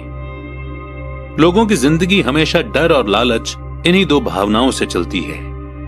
उन्हें अगर ज्यादा पैसा दे भी दें तो वे इस पैटर्न पर चलकर अपना खर्च बढ़ा लेंगे। इसी पैटर्न को मैं चूहा दौड़ यानी कि रैट रेस कहता हूं। क्या कोई दूसरा रास्ता भी है? माइक ने पूछा। हां, अमीर डैडी ने धीमे से कहा, पर इसे बहुत कम लोग खोज पाते हैं। और वो रास्ता क्या है? माइक ने पूछा। उसी रास्ते को तुम लोग काम करते हुए और मेरे साथ सीखते हुए खोज लोगे। मैं यही उम्मीद करता हूं। इसी कारण मैंने तुम्हें पैसे देना बंद कर दिया है। पर इस बारे में कोई हिंट तो दीजिए, माइक ने कहा। हम लोग मेहनत से काम करते करते थक चुके हैं, खासकर तब जब इसके बदले में हमें कुछ नहीं मिल रहा है। पहला कदम तो यह है कि तुम लोग सच बोलो, अमीर डैडी ने कहा। हम लोग झूठ नहीं बोल रहे हैं, मैंने कहा। मैंने कब कहा कि तुम लोग झूठ बोल रहे हो? मैं तो यह कह रहा हूं कि सच्ची बात कह देनी चाहिए, अमीर डैडी ने जवाब दिया। किस बारे में? मैंने पूछा। इस बारे में कि तुम लोगों को कैसा लग रहा है। तुम्हें यह किसी और से कहने की जरूरत नहीं है, सिर्फ अपने आप से सच बोलो। आपके कहने का मतलब यह है कि इस पार्क में मौजूद आपके लिए काम करने वाले लोग, मिसेस मार्टिन, ये सब लोग ऐसा नहीं करते? मुझे ऐसा ही लगता है। इसके बजाय उन्हें हमेशा पैसा नहीं होने का डर सताता रहता है। उस डर का सामना करने के बजाय, सोचने के बजाय, ये लोग सिर्फ रिएक्ट करते रहते हैं। इस दौरान वे दिल से काम लेते हैं, दिमाग से नहीं। अमीर डैडी ने अपने सिर पर उंगली ठोकते हुए कहा। फिर उनके हाथ में कुछ पैसे आ जाते हैं और उनमें खुशी, इच्छा और लालच की भावनाएं जाग जाती हैं। और एक बार फिर वे दिमाग से सोचने के बजाय दिल से काम करने लगते हैं। तो वे दिल से यानी अपनी भावनाओं से सोचते हैं, माइक ने कहा। बिल्कुल ठीक। वे इस बारे में सच नहीं बताते कि उन्हें कैसा लग रहा है। वे अपनी भावना से काम करते हैं और दिमाग से सोचने का कष्ट नहीं उठाते। उन्हें डर लगता है कि वे नौकरी करने जाते हैं और आशा करते हैं कि ज्यादा पैसा आने से उनका डर दूर हो जाएगा, पर ऐसा नहीं होता है। वही पुराना डर उन्हें फिर से सताने लगता है। वे फिर से नौकरी करने जाते हैं और फिर आशा करते हैं कि पैसा उनके डर को कम कर देगा, पर ऐसा नहीं होता। डर के कारण ही वे नौकरी के जाल में फंसे रहते हैं। पैसा कमाते हैं, काम करते हैं, पैसा कमाते हैं और आशा करते हैं कि डर से उनका पीछा छूट जाएगा। पर हर रोज जब वे उठते हैं तो उनका पुराना डर भी उनके साथ उठता है। वही पुराना डर करोड़ों लोगों को रात भर जगाता है और उनकी रात बहुत चिंता और परेशानी में गुजरती है। इसलिए वो उठते हैं, काम पर जाते हैं और यह आशा करते हैं कि सैलरी के चेक से उनके दिल को कुतरने वाले इस डर को वे मौत के घाट उतार देंगे।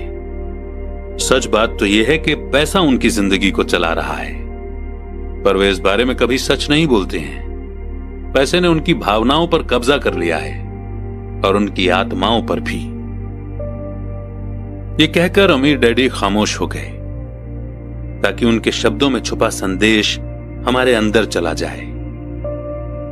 माइक और मैंने उनकी बातें सुनी थी, पर हम उनका मतलब पूरी तरह से नहीं समझ पाए थे। मुझे अक्सर यह हैरानी होती थी कि लोगों को ऑफिस जाने की इतनी जल्दी क्यों होती है। उन्हें अपनी नौकरी में खास मजा नहीं आता था और वे कभी खुश भी नहीं दिखते थे। फिर क्या वजह थी जो उन्हें जल्दी ऑफिस जाने के लिए मोटिवेट करती थी? जब अमीर डैडी ने देख लिया कि हम जितना समझ सकते थे हमने उतना समझ लिया है, तो उन्होंने आगे कहा, मैं ये चाहता हूं कि तुम लोग इस जाल से बचो। दरअसल मैं तुम्हें यही सिखाना चाहता हूं। मेरा मकसद तुम्हें सिर्फ अमीर बनना सिखाना नहीं है, क्योंकि अमीर बनने से समस्या नहीं सुलझेगी। अमीर बनने से समस्या नहीं सुलझेगी? मैंने आश्चर्य से पूछा। बिल्कुल नहीं। मुझे दूसरी भावना, इच्छा के बारे में अपनी बात पूरी करने दो। कुछ लोग इसे लालच कहते हैं, पर मैं इसे इच्छा कहना ज्यादा पसंद करता हूं। यह बुरा नहीं है कि हम किसी बेहतर, ज्यादा सुंदर, ज्यादा सुखद या रोमांचक चीज की इच्छा रखें। लोग इच्छा होने की वजह से भी पैसे के लिए काम करते हैं। उन्हें सुख के लिए भी पैसों की जरूरत होती है, क्योंकि वे मानते हैं कि पैसे से सुख खरीदा जा सकता है। पर पैसा जो खुशी देता है वो अक्सर पल भर की होती है। उन्हें ज्यादा खुशी, ज्यादा आनंद, ज्यादा आराम या ज्यादा सुरक्षा हासिल करने के लिए और ज्यादा पैसे की जरूरत होती है। इसीलिए वे काम करते रहते हैं और ये सोचते रहते हैं कि पैसा डर और लालच से परेशान उनकी आत्माओं को शांत कर देगा। पर पैसा ये काम नहीं कर सकता। अमीर होने के बाद भी नहीं? माइक ने पूछा। हाँ, अमीर होने के बाद भी नहीं। दरअसल बहुत से अमीर लोग इच्छा के कारण नहीं बल्कि डर के कारण अमीर होते हैं। वे सचमुच सोचते हैं कि दौलत हो तो पैसे न होने का डर, गरीब होने का डर खत्म हो जाता है। इसलिए वे ढेर सारी दौलत जमा कर लेते हैं और तब जाकर उन्हें पता चलता है कि उनका डर और भी बढ़ गया है। उन्हें अब इसके खोने की चिंता सताने लगती है। मैं ऐसे दोस्तों को जानता हूं जो बहुत सा पैसा होने के बाद भी काम में जुटे रहते हैं। मैं ऐसे लोगों को भी जानता हूं जिनके पास आज करोड़ों की दौलत है, पर वे आज उससे भी ज्यादा चिंतित और परेशान हैं जितने वे अपने गरीबी के दिनों में थे। उन्हें इस बात का डर है कि वे अपनी सारी दौलत खो देंगे। अमीर बनने से पहले जो डर उन्हें सता रहे थे वे अमीर होने के बाद और भी बढ़ गए हैं। दरअसल उनकी आत्मा का कमजोर और जरूरतमंद हिस्सा अब और तेजी से चीख रहा है। वे अपने आलीशान बंगलों, शानदार कारों और उस ऐशो आराम की जिंदगी को नहीं खोना चाहते जो पैसे से खरीदी गई है। वे इसी चिंता में घुलते रहते हैं कि अगर वे कंगाल हो गए तो उनके दोस्त क्या कहेंगे। इसी चिंता की वजह से कई लोग तो न्यूरोटिक और फ्रस्ट्रेट हो चुके हैं। हालांकि वे अमीर दिखते हैं और उनके पास पहले से ज्यादा पैसा है। तो क्या गरीब आदमी ज्यादा सुखी होता है? मैंने पूछा। नहीं, मेरे हिसाब से तो नहीं होता। पैसे से दूर रहना भी उतना ही बड़ा पागलपन है जितना कि उसके पीछे भागना। उसी समय कस्बे का एक पागल आदमी हमारी मेज के पास से गुजरा और कूड़ेदान के पास रुककर उसमें कुछ ढूंढने लगा, जैसे उसे किसी ने समझाकर भेजा हो। चर्चा के इस मोड़ पर हम तीनों उसकी हरकतों को दिलचस्पी के साथ देख रहे थे, जबकि इससे पहले हमने उसे नजरअंदाज कर दिया होता। अमीर डैडी ने अपने पर्स में से $1 निकाला और उस पागल बूढ़े को अपने पास आने का इशारा किया। पैसा देखते ही वो तुरंत चला आया। उसने पैसे लिए और अमीर डैडी को ढेर सारी दुआएं दी, पर अपनी अच्छी किस्मत पर खुश होकर वो जल्दी से चला गया। इसमें और मेरे ज्यादातर एम्प्लॉयज में बहुत फर्क नहीं है। मैं ऐसे बहुत से लोगों से मिला हूं जो कहते हैं, अरे मुझे पैसे में कोई रुचि नहीं है, फिर भी वे हर रोज 8 घंटे की नौकरी पर जाते हैं। ये तो सच्चाई को नकारना है। अगर उन्हें पैसे में रुचि नहीं है तो वे नौकरी पर क्यों जाते हैं? इस तरह की सोच पागलपन की सोच है। उस कंजूसी भरी सोच से भी ज्यादा पागलपन की जिसमें कोई आदमी पैसे पर कुंडली मारकर बैठ जाता है।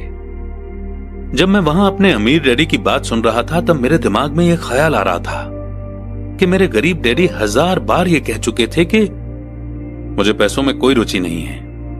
वे ऐसा अक्सर कहा करते थे। वे खुद की असली भावनाओं को छुपाने के लिए हमेशा ये भी कहा करते थे कि मैं इसलिए काम करता हूं क्योंकि मुझे अपना काम बहुत पसंद है। तो हमें क्या करना चाहिए? यही कि हम पैसे के लिए काम नहीं करें जब तक कि हमारे मन से डर और लालच की भावनाएं पूरी तरह से न निकल जाएं। नहीं, उसमें तो बहुत सा समय बर्बाद हो जाएगा। भावनाओं के कारण ही तो हम इंसान हैं। इन्हीं के कारण हमारी हस्ती है। भावना शब्द का मतलब है चलायमान ऊर्जा, यानी कि मूविंग एनर्जी। अपनी भावनाओं के बारे में ईमानदार रहो। अपने दिमाग और अपनी भावनाओं का इस्तेमाल अपने सपोर्ट में करो, न कि अपने विरोध में, यानी कि न कि अपने अगेंस्ट। आहा, माइक ने कहा। अगर तुम्हें मेरी बात समझ में नहीं आई हो तो इस बारे में चिंता मत करो। आगे आने वाले सालों में तुम्हें इसका मतलब समझ में आ जाएगा। अपनी भावनाओं पर रिएक्ट करने के बजाय उन्हें एनालाइज करने की कोशिश करो। ज्यादातर लोग ये नहीं जानते कि वे अपने दिमाग से सोचने के बजाय अपने दिल की भावनाओं से सोचते हैं। आपकी भावनाएं तो आपकी रहेंगी ही, पर आपको अपने दिमाग से सोचना भी आना चाहिए, क्योंकि दिमाग को सोचने के लिए ही बनाया गया है। क्या आप मुझे इसका कोई एग्जाम्पल दे सकते हैं? मैंने पूछा। क्यों नहीं। जब कोई आदमी ये कहता है कि मुझे नौकरी खोजने की जरूरत है तो इस बात की बहुत संभावना है कि उसकी भावनाएं फैसला कर रही हैं। इस विचार का असली कारण है पैसा न होने का डर। पर अपनी जिंदगी चलाने के लिए लोगों को पैसे की जरूरत तो पड़ती ही है, मैंने कहा। बिल्कुल पड़ती है। अमीर डैडी मुस्कुराए। मैं सिर्फ ये कह रहा हूं कि उनके डर के कारण उनके मन में ये विचार आता है। मैं समझ नहीं पाया, माइक ने कहा। अगर आपके मन में पैसे की कमी का डर जाग जाए तो तुरंत नौकरी के लिए दौड़ मत लगाइए, ताकि कुछ रुपयों के सहारे उस डर को मार दिया जाए। इसके बजाय खुद से यह सवाल पूछिए, क्या लंबे समय में इस डर का सबसे बढ़िया इलाज नौकरी है? मेरे ख्याल से इसका जवाब नहीं में होता है, खासकर जब आप किसी आदमी की पूरी जिंदगी को देखते हैं। नौकरी लॉन्ग टर्म प्रॉब्लम का शॉर्ट टर्म सॉल्यूशन है। पर मेरे डैडी हमेशा कहा करते हैं, स्कूल में पढ़ो, अच्छे नंबर लाओ, ताकि तुम्हें एक सुरक्षित और अच्छी नौकरी मिल सके। मैंने हड़बड़ी में बोल ही दिया, हाँ मैं समझ सकता हूं कि वे ऐसा क्यों कहते हैं। अमीर डैडी ने मुस्कुराकर कहा, ज्यादातर लोग ऐसी ही सलाह देते हैं और ज्यादातर लोगों के लिए यह एक अच्छा विचार होता है, पर लोगों की सलाह के पीछे भी डर छुपा होता है। आपका मतलब यह है कि मेरे डैडी ऐसा इसलिए कहते हैं क्योंकि वे डरे हुए हैं? हाँ, वे घबराए हुए हैं कि शायद तुम पैसा नहीं कमा पाओगे और समाज में फिट नहीं हो पाओगे। मुझे गलत मत समझना, वे तुम्हें प्यार करते हैं और तुम्हारा भला चाहते हैं, और मैं सोचता हूं कि उनका डर सही भी है। एजुकेशन और जॉब इंपॉर्टेंट है, पर इससे डर का इलाज नहीं होगा। वही डर जो उन्हें सुबह उठकर कुछ रुपए कमाने के लिए पुश करता है, उसी डर के कारण वे तुम्हारे स्कूल जाने पर इतना जोर देते हैं। तो आपकी सलाह क्या है? मैंने पूछा। मैं चाहता हूं कि मैं तुम्हें पैसों की ताकत पर काबू पाना सिखाऊं। पैसे का डर तुम्हारे दिमाग से निकल जाना चाहिए, और यह स्कूल में नहीं सिखाया जाता। अगर तुम इसे नहीं सीखोगे तो तुम पैसे के गुलाम बन जाओगे। अब उनकी बातें मेरी समझ में आ रही थीं। वे हमारे विचारों को ज्यादा बड़ा बनाना चाहते थे। वे चाहते थे कि जो मिसेस मार्टिन नहीं देख सकती थीं, उनके एम्प्लॉय नहीं देख सकते थे, या मेरे डैडी तक नहीं देख सकते थे, वो देखने की काबिलियत हम में आ जाए। उन्होंने जो एग्जाम्पल दिए थे वो उस समय कठोर जरूर लग रहे थे, लेकिन मैं उन्हें कभी नहीं भूला। मेरा नजरिया उस दिन बहुत बड़ा हो गया था। अब मैं उस जाल को देख सकता था जो ज्यादातर लोगों के सामने बिछा होता है। देखो, आखिरकार हम सभी लोग एम्प्लॉय हैं, हम सिर्फ अलग अलग लेवल पर काम करते हैं। अमीर डैडी ने कहा, मैं तुम लोगों से बस यही चाहता हूं कि तुम लोग इस जाल से बचे रहो। डर और लालच, इन दो फंदों से बनने वाले जाल से। इनका इस्तेमाल अपने सपोर्ट में करो, अपने अगेंस्ट नहीं। मैं तुम लोगों को यही सिखाना चाहता हूं। मैं तुम लोगों को यह नहीं सिखाना चाहता कि ढेर सारा पैसा कैसे इकट्ठा कर लिया जाए। उससे डर या लालच को नहीं जीता जा सकता। अगर तुम्हें डर और लालच पर काबू पाना नहीं आता तो तुम चाहे कितने भी अमीर बन जाओ, असलियत में तुम एक बड़ी सैलरी पाने वाले गुलाम ही रहोगे। तो हम किस तरह इस जाल से बच सकते हैं? मैंने पूछा। गरीबी या पैसे की तंगी का खास कारण डर और नॉलेज की कमी होता है, न कि इकोनॉमी या गवर्नमेंट या अमीर लोग। ये खुद का ओढ़ा हुआ डर या अज्ञान होता है जो लोगों को इस जाल में फंसाए रखता है। इसीलिए तुम बच्चों को स्कूल जाना चाहिए और अपने कॉलेज की पढ़ाई पूरी करनी चाहिए। मैं तुम लोगों को यह जरूर सिखाऊंगा कि इस जाल से कैसे बचा जा सकता है। पहेली के टुकड़े अब सामने आ चुके थे। मेरे पढ़े लिखे डैडी के पास बड़ी डिग्रियां थीं और एक बढ़िया करियर भी था, पर स्कूल ने उन्हें कभी यह नहीं सिखाया कि पैसे या अपने डर को किस तरह काबू में रखा जाता है। अब मैं समझ चुका था कि मैं अपने दोनों डैडियों से अलग अलग लेवल पर अहम बातें सीख सकता हूं। तो आप पैसा न होने के डर के बारे में बात कर रहे थे। पैसे की इच्छा किस तरह हमारी सोच पर असर डालती है? माइक ने पूछा। तुम्हें तब कैसा महसूस हुआ था जब मैंने तुम्हारी सैलरी बढ़ाने का लालच दिया था? क्या तुमने देखा था कि तुम्हारी इच्छाएं किस तरह बढ़ रही थीं? हमने अपने सिर हिलाकर हामी भरी, पर तुमने अपनी भावनाओं के सामने हार नहीं मानी, और इस कारण तुम लोगों ने जल्दबाजी में काम नहीं लिया। इससे तुम्हें सोचने का वक्त मिल गया। पर सबसे जरूरी है, हम में हमेशा डर और लालच की भावनाएं रहेंगी। इसी पल से तुम लोगों के लिए यह सबसे इंपॉर्टेंट है कि तुम इन भावनाओं का इस्तेमाल अपने सपोर्ट में करो और लंबे समय तक ऐसा करो।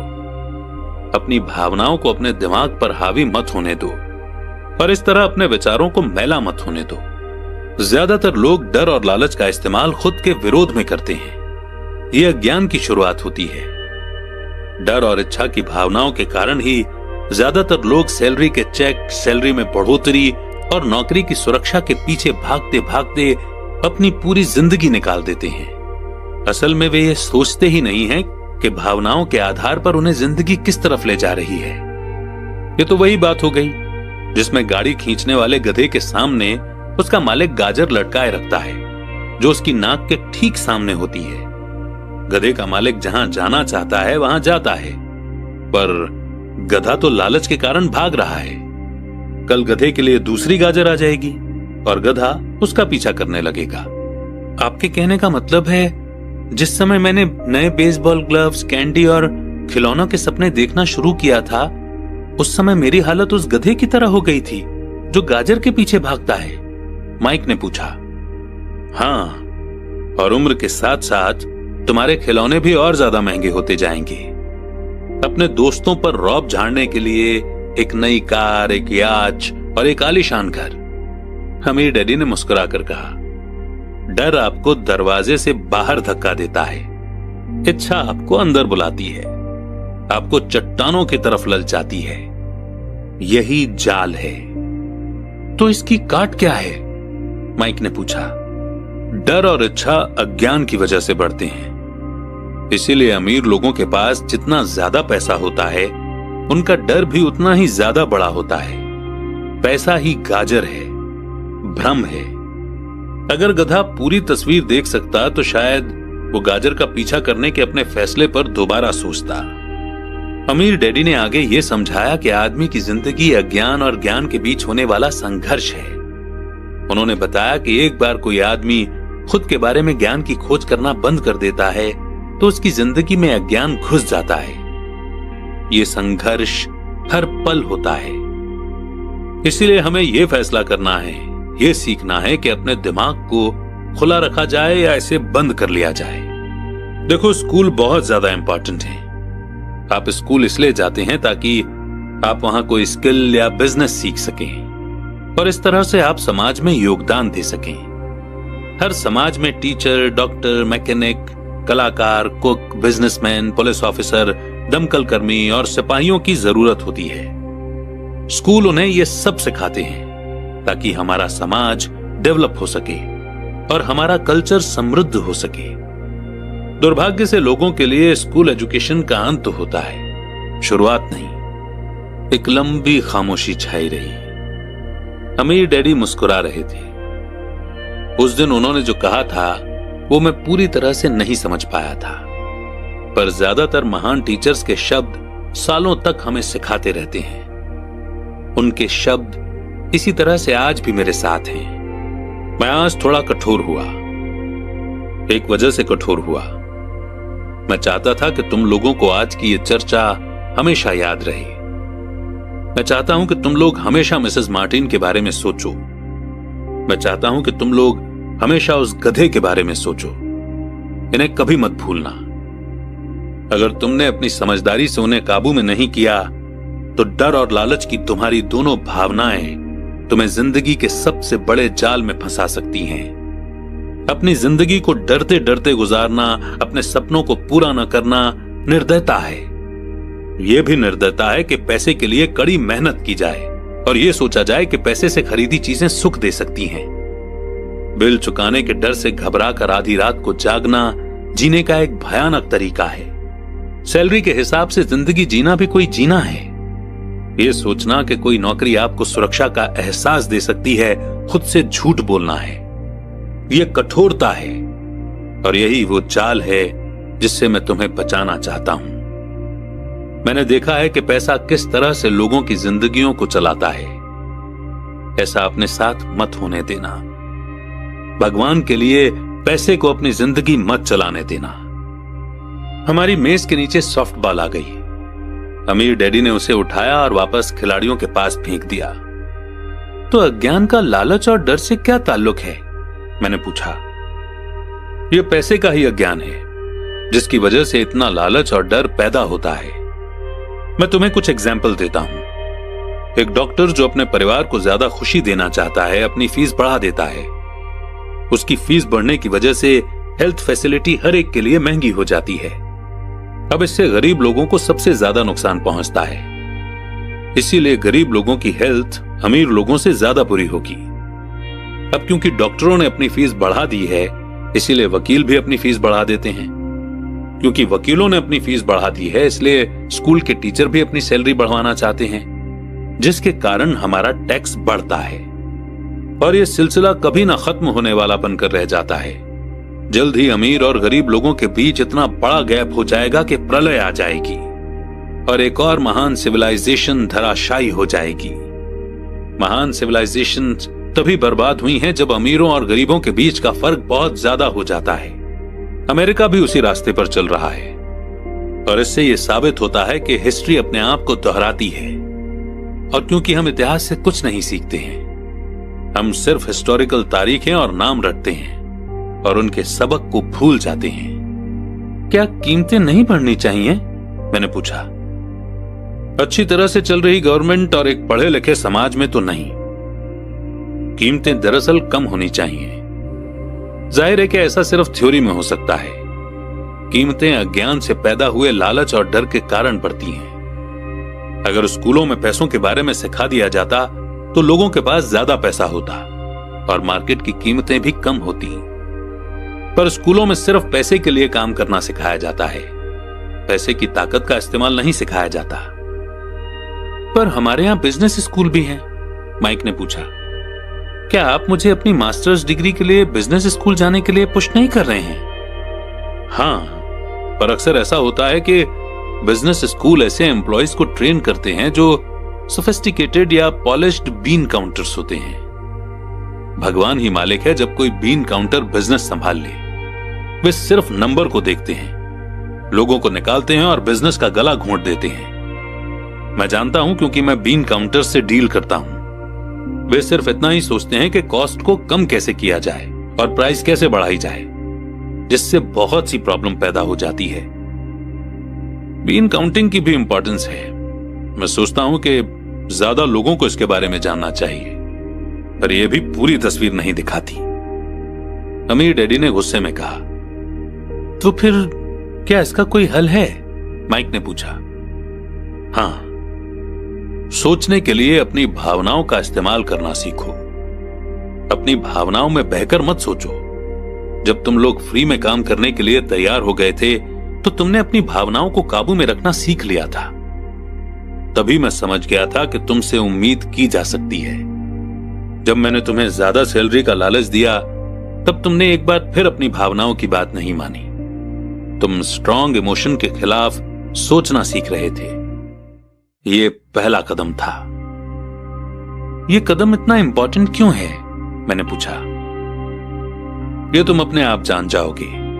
अगर तुम सीखना ही चाहते हो तो मैं तुम लोगों को ब्रायर पैच में ले जाऊंगा। यह वो जगह है जिससे लोग बचते हैं। मैं तुम्हें उस जगह पर ले जाऊंगा जहां जाने में ज्यादातर लोगों को डर लगता है।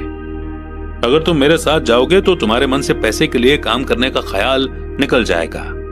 इसके बजाय तुम ये सीखोगे कि पैसे से कैसे काम लिया जा सकता है। अगर हम आपसे सीखने के लिए तैयार होते हैं तो हमें क्या मिलेगा? मैंने पूछा। वही जो ब्रायर रैबिट को मिला था, अमीर डैडी ने कहा। टार बेबी से आजादी। क्या ऐसा कोई ब्रायर पैच होता है? मैंने पूछा। हां, डर और लालच ही ब्रायर पैच हैं। अपने डर से पीछा छुड़ाकर अपने लालच का सामना करके अपनी कमजोरियों और जरूरतों को पहचान कर ही हम बाहर निकलने के रास्ते तक पहुंच सकते हैं। और बाहर निकलने का रास्ता हमारे दिमाग से होकर गुजरता है, सही विचारों यानी थॉट्स को चुनने से। विचारों को चुनने से? माइक ने आश्चर्य से पूछा। हां, इस विचार को चुनकर कि हम क्या सोचेंगे, बजाय इसके कि हम अपनी भावनाओं में बहकर लगातार रिएक्ट करते रहें। सुबह उठने और काम पर जाने से ही आपकी प्रॉब्लम नहीं सुलझ जाती, क्योंकि बिल चुकाने के लिए पैसा न होने का डर आपको सताता रहेगा। सोचने से आपको खुद से एक सवाल पूछने का समय मिलता है, इस तरह का सवाल कि क्या इस प्रॉब्लम का सबसे बढ़िया सॉल्यूशन इस पर और ज्यादा मेहनत करना है। ज्यादातर लोग इतनी बुरी तरह घबराए हुए होते हैं कि वे खुद को आपको असली बात नहीं बताते हैं कि उन पर डर हावी हो रहा है। और नतीजा ये निकलता है कि वे सोच ही नहीं पाते। इसके बजाय वो दरवाजे से बाहर दौड़ लगा देते हैं। टार बेबी हावी हो जाता है। अपने विचार चुनने से मेरा यही मतलब था। पर हम ऐसा किस तरह करेंगे? माइक ने पूछा। यही तो मैं तुम्हें सिखाने वाला हूं। मैं तुम्हें यह सिखाऊंगा कि तुम्हारे पास चुनने के लिए ऑप्शन होने चाहिए, ताकि तुम हड़बड़ी में काम करने से बच सको। जैसे अपनी सुबह की कॉफी पीकर दरवाजे से बाहर दौड़ लगाने की आदत से। मैंने तुमसे जो पहले कहा था उसे याद रखो। जॉब लॉन्ग टर्म प्रॉब्लम का शॉर्ट टर्म सॉल्यूशन है। ज्यादातर लोगों के दिमाग में सिर्फ एक प्रॉब्लम होती है, और यह थोड़े समय की होती है। यह प्रॉब्लम होती है महीने के आखिर में चुकाए जाने वाले बिल, यानी टार बेबी। अब पैसा उनकी जिंदगी चलाता है, या मैं ये कहूं कि पैसे को लेकर उनका डर और अज्ञान उनकी जिंदगी को चलाते हैं। तो वे वही करते हैं जो उनके मां बाप ने किया था। सुबह उठो और पैसे के लिए काम करो। वे इतना समय भी नहीं निकाल पाते कि ये सोच सकें कि क्या कोई दूसरा तरीका है। इस वक्त वे दिल से सोचते हैं, दिमाग से नहीं। दिल से सोचने और दिमाग से सोचने में क्या फर्क होता है? माइक ने पूछा। अमीर डैडी ने जवाब दिया, मैं इस तरह की बातें अक्सर सुनता हूं। हर आदमी को काम करना पड़ता है। अमीर लोग अत्याचार करने वाले होते हैं। मैं दूसरी जॉब ढूंढ लूंगा, मेरी सैलरी बढ़नी चाहिए। आप इस तरह से मेरा शोषण नहीं कर सकते। या फिर मैं इस जॉब को इसलिए पसंद करता हूं क्योंकि ये सेफ है। इसके बजाय हमें यह कहना चाहिए, क्या यहां ऐसा कुछ है जो मुझे नहीं मिल रहा है? इस तरह भावना पर बेस्ड हमारे थॉट्स की जंजीर टूट जाएगी और हमें ज्यादा अच्छे तरीके से सोचने का मौका मिल जाएगा। मुझे मानना ही पड़ेगा कि मेरे लिए यह सबक एक महान सबक साबित हुआ।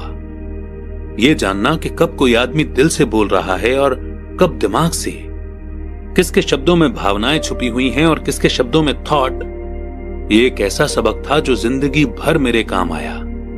खासतौर पर तब जब मैं अपने दिल से यानी अपनी भावनाओं से बोल रहा था, न कि अपने विचारों या दिमाग से। जब हम स्टोर की तरफ वापस मुड़े तो अमीर डैडी ने यह कहा, अमीर लोग हकीकत में पैसा बनाते हैं, वे इसके लिए काम नहीं करते। उन्होंने यह भी बताया कि 5 सेंट के जिंक के सिक्के बनाते समय जब माइक और मैं ये सोच रहे थे कि हम पैसे बना रहे थे, तो हमारे विचार उसी रास्ते पर चल रहे थे जिस पर अमीर लोग चलते हैं। दिक्कत सिर्फ इतनी सी थी कि ऐसा करना इलीगल था। गवर्नमेंट और बैंकों के लिए ऐसा करना लीगल है, पर हमारे लिए नहीं। उन्होंने यह भी बताया कि पैसा कानूनी यानी लीगल और गैर कानूनी यानी कि इलीगल दोनों ही तरीकों से कमाया जा सकता है। अमीर डैडी ने हमें बाद में यह समझाया कि अमीर लोग जानते हैं कि कैसे पैसा एक भ्रम है, जो हकीकत में गधे के सामने लटकी गाजर की तरह होता है। पैसों के भ्रम के कारण जो डर और लालच पैदा होता है, उसकी वजह से ही अरबों खरबों लोग ये सोचते रहते हैं कि पैसा ही असली चीज है। पैसा दरअसल एक माया जाल है। पब्लिक के अज्ञान और भरोसे के भ्रम की वजह से ही ताश के पत्तों का ये महल खड़ा रह पाता है। सच कहा जाए तो गधे की गाजर पैसों से ज्यादा कीमती है। उन्होंने अमेरिका के गोल्ड स्टैंडर्ड के बारे में भी बात की और यह बताया कि हर डॉलर का नोट असल में चांदी का सर्टिफिकेट है। उन्हें इस अफवाह से चिंता हो रही थी कि किसी दिन हम लोग गोल्ड स्टैंडर्ड को छोड़ देंगे और हमारे डॉलर चांदी के सर्टिफिकेट नहीं रहेंगे। जब ऐसा होगा बच्चों, तो कयामत आ जाएगी। गरीब, मिडिल क्लास और नासमझ लोगों की जिंदगी इसीलिए बर्बाद हो जाएगी क्योंकि वो ये भरोसा करते रहेंगे कि पैसा ही असली चीज है और वे जिस कंपनी के लिए काम करते हैं वो कंपनी या गवर्नमेंट उनका ध्यान रखेगी। उनकी बातें उस दिन हमें समझ में नहीं आ रही थी, पर सालों बाद जाकर मुझे ये समझ में आया कि ये बड़े पते की बात थी। वो देखना जो दूसरे नहीं देख पाते। जब वे अपने पिकअप ट्रक में चढ़े तो उन्होंने कहा, काम करते रहो बच्चों, पर जितनी जल्दी तुम सैलरी की जरूरत को भूल जाओगे, तुम्हारी आगे की जिंदगी उतनी ही आसान हो जाएगी। अपने दिमाग का इस्तेमाल करो, मुफ्त में काम करो और जल्दी ही तुम्हारा दिमाग तुम्हें पैसे कमाने के दूसरे तरीके बता देगा। उन तरीकों से तुम इस जॉब से ज्यादा कमा लोगे। तुम ऐसी चीजें देख पाओगे जो दूसरे लोग कभी नहीं देख पाते। मौका उनकी नाक के नीचे होता है, फिर भी ज्यादातर लोग इन मौकों को कभी नहीं देख पाते। इसका कारण यह है कि वे पैसा और सिक्योरिटी ढूंढते रहते हैं, इसलिए उन्हें यही मिलता है। जिस वक्त तुम एक मौका भांपने में कामयाब हो जाओगे, उसके बाद तुम जिंदगी भर का मौका भांप सकते हो। जिस वक्त तुम ऐसा कर लोगे, मैं तुम लोगों को कुछ और बातें सिखाऊंगा। इस बात को ध्यान से समझ लो ताकि तुम जिंदगी के सबसे बड़े जाल से बच सको। वो टार बेबी तुम्हें कभी नहीं छू पाएगी। माइक और मैंने स्टोर से अपनी चीजें उठाई और मिसेस मार्टिन से गुड बाय कहा। हम वापस पार्क गए, उसी पिकनिक बेंच पर बैठे और वहां घंटों तक सोचते रहे और बातें करते रहे। हमने अगला हफ्ता स्कूल में इसी बारे में सोचते और बातें करते हुए बिताया। 2 हफ्तों तक हम लोग सोचते रहे, बातें करते रहे और मुफ्त में काम करते रहे। दूसरे शनिवार के आखिर में मैं मिसेस मार्टिन से एक बार फिर से गुड बाय कर रहा था और कॉमिक बुक स्टैंड को लालच भरी नजर से देख रहा था। हर शनिवार 30 सेंट न मिलने में सबसे दुख की बात यह थी कि मेरे पास कॉमिक्स खरीदने के लिए बिल्कुल भी पैसे नहीं होते थे। अचानक जब मिसेस मार्टिन मुझे और माइक को गुड बाय कर रही थीं, मैंने उन्हें एक ऐसा काम करते हुए देखा जो इसके पहले कभी नहीं देखा था। मेरा मतलब है कि मैंने इसके पहले उन्हें ऐसा करते देखा तो था, पर उस पर कभी ध्यान नहीं दिया था। मिसेस मार्टिन ने कॉमिक्स के पहले पेज को आधा काटा और उसे संभालकर अपने पास रख लिया। बाकी की बुक को उन्होंने एक बड़े से ब्राउन कार्डबोर्ड के डिब्बे में डाल दिया। जब मैंने उनसे पूछा कि वे इन कॉमिक्स का क्या करती हैं, तो उन्होंने कहा कि मैं उन्हें फेंक देती हूं। जब वो नई कॉमिक्स लाता है तो मैं ऊपर के आधे कवर को क्रेडिट के लिए कॉमिक बुक डिस्ट्रीब्यूटर को दे देती हूं। वो 1 घंटे में आने ही वाला है। माइक और मैंने 1 घंटे तक इंतजार किया। जल्दी ही वो डिस्ट्रीब्यूटर आया और मैंने उससे पूछा कि क्या हमें कॉमिक्स मिल सकती हैं? इस पर उसने जवाब दिया कि आपको मिल सकती हैं अगर आप इस स्टोर में काम करते हैं और अगर आप ये वादा करें कि आप उन्हें नहीं बेचेंगे। हमारी पार्टनरशिप एक बार फिर कायम हो गई थी। माइक की मम्मी ने बेसमेंट में हमें एक खाली कमरा दे दिया जो उनके किसी काम नहीं आता था। हमने उसकी सफाई करके उसमें सैकड़ों कॉमिक्स जमा कर लिए। जल्दी ही हमारी कॉमिक्स लाइब्रेरी लोगों के लिए खोल दी गई। माइक की छोटी बहन को पढ़ने का बहुत शौक था, इसलिए हमने उसे अपना लाइब्रेरियन बना दिया। लाइब्रेरी में आने और कॉमिक्स पढ़ने के लिए वो हर बच्चे से 10 सेंट लेती थी। स्कूल खत्म होने के बाद हर दोपहर 2:30 से 4:30 बजे तक लाइब्रेरी खुलती थी। पड़ोस के बहुत से बच्चे इसके कस्टमर बन गए थे और वे जितनी कॉमिक्स पढ़ना चाहते थे 2 घंटे में पढ़ सकते थे। ये उनके लिए बढ़िया सौदा था, क्योंकि एक कॉमिक्स की कीमत 10 सेंट होती थी और 2 घंटे में वे 5 या 6 कॉमिक्स पढ़ लेते थे।